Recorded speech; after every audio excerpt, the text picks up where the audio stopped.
Teman-teman, pernah nggak sih kalian kepikiran dan juga bertanya-tanya, kenapa ya kita sebagai manusia bisa merasa takut terhadap suatu objek tertentu? Atau mungkin merasa senang ketika kita bertemu dengan orang kita sukai? Mungkin juga kita pernah kepikiran, kenapa pas masih kecil kita belum bisa melakukan banyak hal, tapi seiring berjalannya waktu ternyata kita menjadi manusia dewasa dan kemampuan serta pengetahuan kita ikut berkembang menjadi semakin kompleks. Jangan khawatir, karena pertanyaan-pertanyaan tersebut sudah semakin dapat terjawab dengan munculnya ilmu psikologi. Ilmu psikologi sendiri merupakan ilmu yang secara general mempelajari mengenai perilaku manusia dan juga fungsi mental manusia secara ilmiah. Psikologi merupakan ilmu yang hingga saat ini masih terus berkembang dan menjadi semakin populer di masyarakat, sehingga menjadi semakin luas, punya banyak cabang, serta pengaplikasiannya di dunia nyata. Pada kesempatan kali ini, mari kita bahas lebih detail mengenai salah satu cabang ilmu psikologi, yaitu psikologi klinis dan juga sejarahnya. Berbicara mengenai psikologi klinis, akan sangat erat nih kaitannya dengan yang namanya gangguan mental atau penyakit mental. Tapi tahu nggak teman-teman, kalau ternyata pada abad ke-17 hingga ke-18, penyakit mental masih belum terlalu dipahami oleh masyarakat pada umumnya.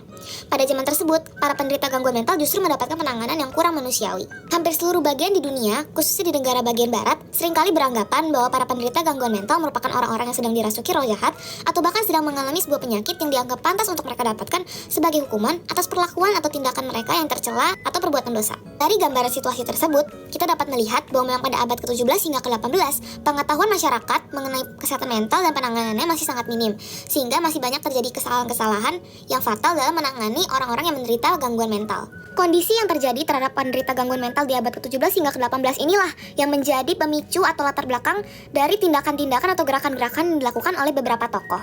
Tokoh-tokoh tersebutlah yang akhirnya dianggap sebagai pencetus atau pionir dari psikologi klinis. Yang pertama adalah William Tuck, Philip Pinel, Sally Todd, Dorothy Dix. Keempat tokoh ini berusaha mencari cara yang lebih manusiawi dan juga lebih layak untuk menangani para penderita gangguan mental. Tokoh yang pertama yaitu William Tuck. William Tuck merupakan seorang tokoh yang berasal dari Inggris. Pada awalnya, Tuck mendengar kondisi menyedihkan yang dialami oleh para penderita gangguan mental di Inggris. Dari berita yang ia dengar, penderita gangguan mental ditangani dengan sangat tidak manusiawi dan juga tidak layak. Akhirnya, Tuck membuka sebuah pusat perawatan residensial yang bernama York Retreat. Pusat perawatan tersebut menerima orang-orang yang mengalami gangguan mental dan akan dirawat dengan penuh kasih sayang serta martabat dan juga sopan santun. Di York Retreat, Tuck menyediakan makanan-makanan sehat bagi para pasiennya dan juga memberikan interaksi yang positif kepada mereka. Kepedulian Tuck terhadap isu gangguan mental dan juga usahanya dalam membangun York Retreat akhirnya menjadi contoh bagi banyak pihak tentang bagaimana seharusnya orang-orang dengan gangguan mental diperlakukan secara manusiawi. Tokoh selanjutnya yaitu Philip Pinel. Philip Pinel merupakan seorang tokoh pencetus psikologi klinis yang berasal dari Prancis. Pada awalnya, Pinel menyadari bahwa banyak penderita gangguan mental yang justru ditahan di penjara di Paris. Di sana, para penderita gangguan mental diperlakukan secara kasar. Umumnya mereka diikat, dipukuli, tidak jarang juga mereka mendapatkan hinaan dari orang-orang yang menjaganya. Hal inilah yang akhirnya mendorong hati Pinel bersama rekan-rekannya untuk memperjuangkan hak-hak kemanusiaan dari para penderita gangguan mental.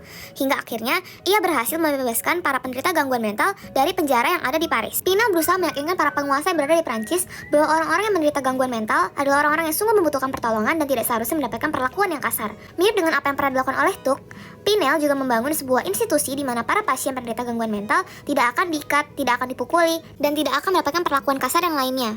Pinel juga menganjurkan para karyawan yang bekerja di institusi barunya agar mencatat riwayat kasus perawatan berkelanjutan serta kelas klasifikasi penyakit yang dialami para pasien penderita gangguan mental. Hasil usaha Pinel di Prancis ini ternyata menginspirasi seorang tokoh lainnya yang bernama Sally Todd, yaitu dokter di Connecticut di tahun 1800. Ia menyadari bahwa pada masa tersebut banyak orang yang masih merasa bahwa penyakit mental atau gangguan mental merupakan sebuah aib. Maka ketika sanak saudaranya mengalami hal tersebut, biasa mereka menyembunyikan dari masyarakat. Melihat kondisi ini, Todd akhirnya terdorong untuk mengikuti jejak Pinel. Ia juga mengajak para rekan-rekannya untuk dapat tergerak dalam melakukan sesuatu terhadap kondisi yang sedang terjadi berkaitan dengan penderita gangguan mental ini. Rekan-rekannya akhirnya juga tergerak untuk mendukung Todd baik secara ideologis maupun finansial. Akhirnya, Todd dapat berhasil mengumpulkan sejumlah dana untuk membuka sebuah tempat yang bernama The Retreat di Hartford pada tahun 1824. Todd memastikan agar pasien-pasiennya mendapatkan perlakuan yang manusiawi dan juga layak. Todd juga memungkinkan para pasiennya untuk bisa berpartisipasi secara langsung dalam memutuskan perawatan apa yang akan mereka terima bagi dirinya sendiri. Walaupun Tuck, Pinel, dan Todd terdengar berhasil membangun institusi perawatan terhadap penderita gangguan mental, tapi pada kenyataannya jumlahnya masih sangat sedikit, sehingga masih banyak penderita gangguan mental yang dikirim ke penjara dengan tujuan untuk mencari lembaga sosial apapun yang mau menampung mereka keluar dari penjara dan merawatnya selayaknya penderita gangguan mental. Disinilah muncul tokoh bernama Dorothy Dix. Dix merupakan seorang guru sekolah minggu di penjara di Boston. Pekerjaannya tersebut membuat ia seringkali melihat secara langsung bahwa di penjara ternyata lebih banyak orang-orang yang menderita gangguan mental daripada orang-orang yang memang melakukan tindakan kejahatan. Hal ini akhirnya mendorong Dix untuk mengabdikan sisa hidupnya untuk meningkatkan taraf hidup dan juga kualitas perawatan para penderita gangguan mental. Dix akan pergi dari kota ke kota lainnya untuk mengumpulkan data tentang perawatan penderita gangguan mental dari kota tersebut. Lalu, ia pergi meyakinkan pemimpin komunitas di kota tersebut bahwa sangat penting bagi kita untuk dapat merawat penderita gangguan mental secara layak dan juga manusiawi. Dix melakukan hal yang sama terus-menerus dari kota ke kota lainnya hingga membuahkan hasil keberhasilan yang luar biasa. Akhirnya terbentuk lebih dari 30 institusi perawatan bagi penderita gangguan mental di seluruh Amerika Serikat, bahkan di Eropa dan juga Asia. Pinel, Todd, dan Dix sebenarnya tidak dapat dikatakan sebagai pencipta psikologi klinis itu sendiri, tapi gerakan dan inisiatif dari tindakan mereka tersebutlah yang akhirnya memiliki dampak besar dalam mempromosikan pesan dasar bahwa setiap penderita gangguan mental merupakan individu manusia yang juga harusnya diperlakukan secara manusiawi. Siapa sih yang buat istilah clinical psychology? Pencetus istilah tersebut adalah seorang psikolog asal Philadelphia, Amerika Serikat yang bernama Leighton Whitmer. Awalnya beliau meraih gelar sarjana dalam bidang bisnis, kemudian mendapatkan gelar doktor dalam bidang psikologi pada tahun 1892. Saat itu pada dasarnya psikologi adalah suatu bidang akademik yang hanya berfokus di penelitian dan tidak memiliki fungsi penerapan seperti psikologi pada saat ini. Tetapi perubahan terjadi ketika Whitmer mendirikan klinik psikologi pertama di University of Pennsylvania pada tahun 1896. Pada saat itu psikologi mulai diaplikasikan kepada permasalahan masyarakat. Awalnya beliau bersama rekan-rekannya menangani anak-anak yang bermasalah di sekolah. Tetapi kemudian ia menekankan bahwa psikologi klinis juga dapat diaplikasikan kepada orang dewasa. Pada konvensi American Psychological Association di tahun yang sama, Whitmer mendorong sesama anggotanya untuk membuka klinik juga. Tetapi ide tersebut sayangnya tidak disambut dengan baik. Namun, seiring berjalannya waktu, klinik psikologi banyak dibuka di Amerika Serikat. Whitmer juga menulis jurnal pertama di bidang ini yaitu The Psychological Clinic pada tahun 1907. Beliau menulis artikel pertama di jurnal itu dengan judul Clinical Psychology. Dan disinilah pertama kali istilah Clinical Psychology dipublikasikan. Dengan ilmu psikologi yang terus berkembang, tentunya penyakit mental juga terus bertambah. Untuk memudahkan pemahaman akan penyakit-penyakit mental, tentunya dibutuhkan sebuah sistem label yang mengkelompokkan penyakit-penyakit tersebut ke dalam beberapa kelompok. Pada sekitar tahun 1800-an di Eropa, sistem label mulai muncul dalam cara yang sangat luas atau belum sempurna. Banyak penyakit mental itu hanya dikategorikan dalam dua tipe, yaitu neurosis dan psikosis. Individual yang mengidap penyakit neurotik disangka mempunyai gejala-gejala psikiatrik seperti yang sekarang kita sebut dengan anxiety dan depresi, tetapi masih mempunyai kesadaran akan realita. Sedangkan untuk individu yang psikotik, mereka terlepas dari realita sehingga mengidap halusinasi, delusi, hingga cara berpikir yang sangat berantakan. Emil Kraepelin, atau yang disebut sebagai bapak dari psikiatrik deskriptif, mengusulkan sebuah sistem dari dua kategori untuk penyakit mental, yaitu exogenous disorder yang penyakitnya berasal dari faktor eksternal dan endogenous disorder yang penyakitnya berasal dari faktor internal. Ia juga berpendapat kalau tipe exogenous adalah tipe yang lebih mudah untuk diatasi. Selain dari itu, Kraepelin juga memberikan contoh nama-nama penyakit dalam kedua kategori tersebut.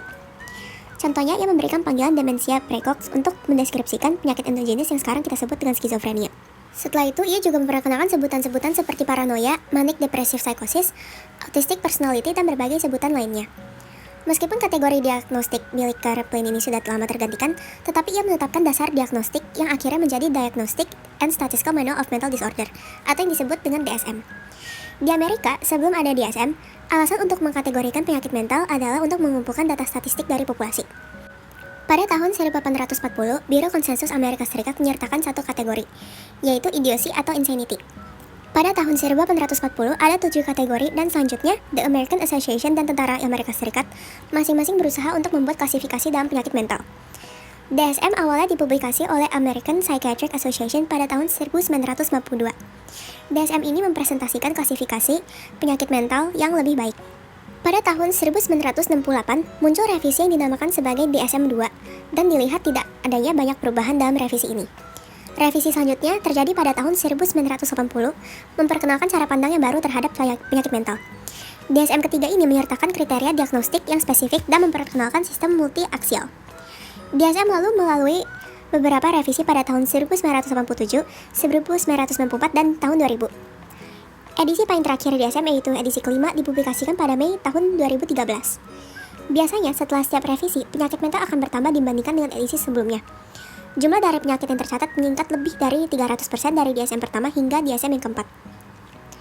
Mengapa bisa terjadi peningkatan yang begitu signifikan? Hal tersebut mungkin terjadi dikarenakan seiring berjalannya waktu, ilmu psikologi mengenali penyakit yang tidak dikenali dalam waktu yang lama. Hal ini disebut dengan penemuan saintifik.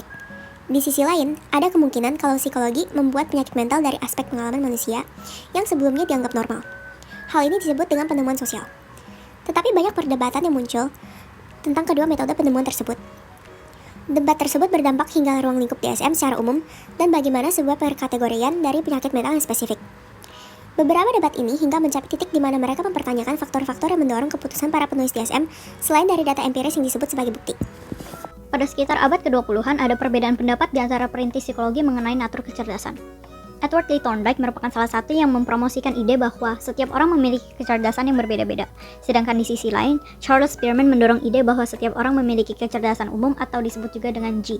Perbedaan pandangan ini mempengaruhi bagaimana psikolog klinis melakukan asesmen kecerdasan intelektual. Sebuah perkembangan penting terjadi di tahun 1900-an, ketika pemerintahan Prancis mencari bantuan untuk menentukan sekolah mana yang sebaiknya memberikan layanan khusus bagi murid-muridnya. Alfred Binet kemudian menjawab kebutuhan tersebut. Pada tahun 1905, ia membuat Binet-Simon Scale untuk menjawab kebutuhan tersebut. Binet-Simon Scale menggunakan konsep G dan menghasilkan satu skor keseluruhan. Tes tersebut membandingkan usia mental seseorang dengan usia kronologisnya sebagai pengukuran terhadap kecerdasan, atau yang sering kita ketahui sebagai Intelligence Quotient atau IQ. Pada tahun 1973, tesnya kemudian direvisi oleh Lewis Terman menjadi Stanford Binet Intelligence Scales yang kita kenal hingga saat ini. Tes tersebut masih terfokus pada pengukuran IQ anak-anak. David Wechsler kemudian mendesain tes khusus untuk dewasa dan model revisiannya hingga saat ini kita kenal sebagai Wechsler Adult Intelligence Scales. Banyak tes pengukuran yang juga dibuat, namun kedua tes yang dibahas tadi telah menjadi standar di bidang ini. Kemudian pada asesmen kepribadian mengalami juga perkembangan. Di tahun 1890, istilah mental test digunakan oleh James McCattell untuk merujuk pada tes kemampuan dasar seperti waktu reaksi, memori, sensasi persepsi, hingga mencakup tes inteligensi dan kepribadian. Di tahun 1921, Herman Rorschach mempublikasikan sebuah tes yang memberikan dampak besar, yaitu Rorschach Inkblot Method, yang masih terkenal hingga saat ini. Tes ini merupakan tes proyeksi kepribadian yang mengasumsikan bahwa orang akan memproyeksikan kepribadian mereka pada stimulus yang ambigu dan tidak jelas. Di tahun 1935, Christiana Morgan dan Henry Murray mempublikasikan Thematic Apperception Test atau TAT yang mirip dengan Inkblot Rorschach. Muncul banyak jenis tes lainnya, namun popularitas tes tersebut mengalami penurunan seiring berjalannya waktu karena banyaknya pertanyaan mengenai reliabilitas dan validitas. Tidak lama, Stark Hathaway dan J.C. McKinley membuat Minnesota Multiphasic Personality Inventory atau MMPI yang merupakan tes kepribadian yang lebih objektif. MMPI merupakan tes pilihan ganda atau benar salah yang dipilih mengenai diri sendiri, pengalaman-pengalaman, serta preferensi masing-masing orang. Penilaian dan interpretasi yang cenderung lebih mudah dan validitas dan reliabilitasnya lebih terpercaya. Bahkan tes ini bisa menemukan bila seseorang hanya asal menjawab atau sengaja menyesatkan jawabannya. Di tahun 1989, MMPI 2 dikeluarkan dan menjadi lebih baik karena sampel terstandarisasinya meliputi minoritas dan individu dari berbagai wilayah negara. MMPI memberikan pengaruh yang besar bagi pembuatan alat tes lainnya, seperti The Neo Personality Inventory, dan beberapa alat tes yang lebih terarah pada kepribadian yang spesifik juga mulai bermunculan seperti Back Depression Inventory dan Back Anxiety Inventory. Psikoterapi adalah hal yang tidak dapat dipisahkan dari psikologi klinis. Psikolog klinis kini mengutamakan layanan psikoterapi, namun dulu tidak selalu seperti ini. Di awal abad ke-20, sebagian besar psikolog klinis bekerja dalam akademia dibandingkan sebagai praktisi. Tidak hingga tahun 1940-an atau 1950-an, di mana psikoterapi mulai jadi bagian penting dari psikologi klinis. Sebelumnya, psikolog klinis lebih berfokus pada uji pikiran, sementara dokter menjaga kesehatan fisik. Hingga akhirnya keperluan akan terapi meningkat di pertengahan Perang Dunia Kedua, dan psikolog mulai menjalankan lebih banyak terapi. Di pertengahan abad ke-20, psikoterapi menjadi lebih dominan dalam psikologi klinis, dengan awal yang didominasi oleh pendekatan psikodinamika. Seiring berjalan waktu, muncul tantangan terhadap terapi psikodinamik, di mana pada tahun 1950 dan 1960-an, behaviorisme serta terapi humanistik mulai populer. Dengan behaviorisme yang menekankan metode empiris dan perubahan yang dapat diamati, serta humanistik yang berfokus pada hubungan dan pertumbuhan. Terapi keluarga pun mulai muncul, memandang gangguan jiwa sebagai hasil dari kecacatan sistem. Terapi kognitif yang berpusat pada pemikiran logis pun menjadi pendekatan paling populer di antara psikolog klinis. Kini berbagai pendekatan dan variasi terapi tersedia, di mana dalam beberapa dekade terakhir, terlihat tren menggabungkan pendekatan terapi dalam bentuk eklektik atau integratif. Kompetensi budaya kini juga sangat mempengaruhi pendekatan terapi. Beragam pilihan terapi yang tersedia saat ini merupakan hasil dari perkembangan sejarah dengan pendekatan terapi baru yang seringkali muncul sebagai respons terhadap terapi atau pendekatan sebelumnya. Perkembangan profesi psikologi klinis mencerminkan evolusi aktivitas utamanya, termasuk psikoterapi dan asesmen. Terjadi perkembangan signifikan di awal, seperti berdirinya American Association of Clinical Psychologists pada 1917, yang kemudian menjadi bagian dari Clinical Section of American Psychological Association pada 1919. Juga, Pendirian Psychological Corporation di tahun 1921 yang menjadi pertanda dari pentingnya uji dan pengukuran psikologis. Era 1940-an ditandai sebagai periode pendidikan dan pelatihan yang tersebar dan terstandarisasi dalam psikologi klinis. Jumlah situs pelatihan mulai meningkat, dan APA mulai mengakreditasi program sarjana yang menawarkan pelatihan komprehensif dalam terapi, asesmen, dan penelitian. Era ini juga melihat hubungan awal antara Rumah Sakit Veterans Affairs dan psikologi klinis, serta terlaksananya Konferensi Boulder pada 1949, di mana praktik dan penelitian dalam pelatihan doktoral psikolog klinis dianggap sama penting. Di era 1950-an, pendekatan terapi semakin beragam, dengan pendekatan behavioris dan humanistik yang menantang pendekatan psikodinamika. Efektivitas psikoterapi mendapat perhatian lebih besar, di mana sebagian dipicu oleh analisis kritik Eysenck di tahun 1952. Penerbitan kode etik APA pada 1953 menjadi tanda perkembangan profesionalisme dalam psikologi klinis. Pada tahun 1960 dan 1970-an, profesi semakin beragam, pendekatan klinis semakin berkembang, dan muncul program PsyD yang menekankan keterampilan praktisi klinis dibandingkan penelitian, menyoroti pengakuan psikoterapi sebagai bagian integral dari perawatan kesehatan Amerika. Perusahaan asuransi pun mulai mengizinkan pembayaran untuk pelayanan psikologi klinis. Era 1980 ditandai sebagai periode peningkatan kehormatan bagi psikolog klinis dalam lingkungan medis, di mana mereka mendapatkan hak masuk rumah sakit dan pembayaran Medicare. Jumlah lulusan meningkat, semakin banyak psikolog klinis bergabung dalam APA. Psikoterapi bertumbuh, namun asesmen berkurang. Profesi terus semakin beragam dalam 1990-an dan 2000-an. Ukuran dan cakupan bidang terus berkembang dengan meningkatnya demand atas terapi. Dengan 50% dari populasi Amerika Serikat menerima perawatan psikologis pada 2010, opsi pelatihan pun bertambah, mencakup program PhD tradisional, PsyD, dan program PhD yang menekankan model ilmuwan klinis. Spesialisasi berkembang pesat dan dukungan empiris, hak memberikan preskripsi, serta teknologi baru muncul sebagai bagian dari perkembangan yang signifikan.